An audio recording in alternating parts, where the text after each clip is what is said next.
Zack the little kitten had always known the sting of loneliness, but nothing prepared him for the cold isolation he felt on his first day at college. As the cafeteria doors swung open, the noise of laughter and chatter hit him like a wave, and Zack, small, scruffy, and unremarkable, stood frozen at the entrance. The world inside was vast, filled with the kind of students who wore their wealth like a badge of honor, with expensive clothes, gleaming fur, and an air of superiority. Zack's fur was matted, his clothes worn thin from years of hardship. He didn't belong. Not here. Not in a place where wealth and status were the currency of respect. "Look at that," one of the cats said, pointing at Zack, her voice dripping with disdain. "How did he even get in here? Must be a charity case." The other students snickered. Zack's tail flicked nervously, his eyes darting to the ground as he scurried to an empty table. But it didn't stop there. A plate of half-eaten tuna was thrown in his direction.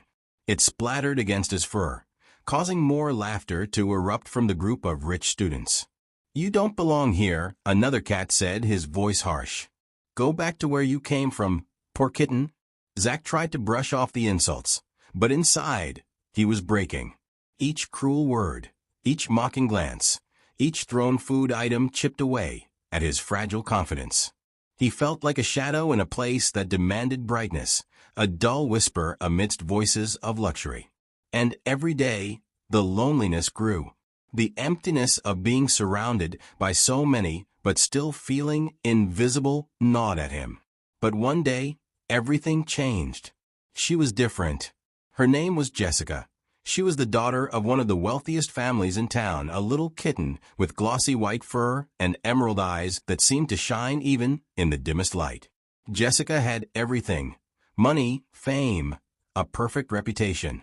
Yet, there was something in her eyes that Zack couldn't quite place. She wasn't like the others. It started innocently enough.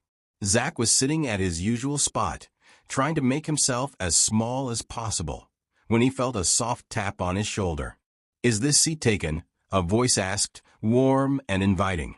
Zack turned, startled, to see Jessica standing there, a kind smile on her face.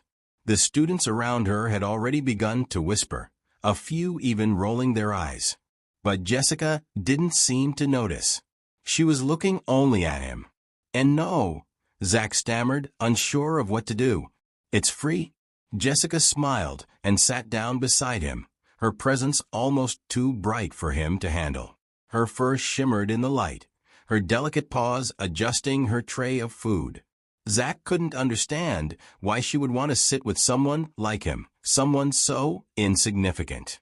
But she didn't seem to care about his worn-out clothes, his untidy fur, or the fact that he was an outcast.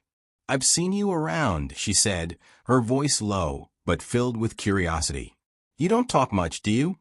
Zack's ears drooped. I don't really have anyone to talk to." "You're not alone," Jessica said softly. "I'm here, aren't I?" For the first time since he had arrived at college, Zack felt something stir within him, a tiny flicker of warmth. But he was scared to hope. After all, Jessica was everything he wasn't. She could be with anyone. Why would she choose to befriend him?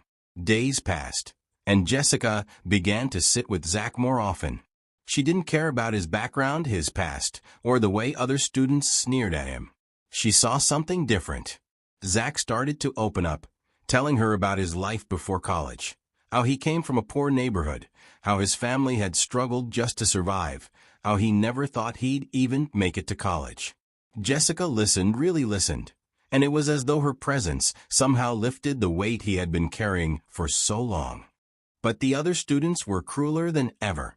They couldn't understand why Jessica, a kitten who belonged to the city's most prestigious family, would waste her time with someone like Zack.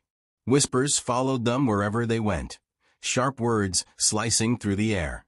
One day, as Zack was walking into the cafeteria with Jessica, a group of students stood by the entrance, their faces twisted in mockery. "Look who's here," one of them sneered. The charity case, brought to lunch by the princess herself. Zack froze.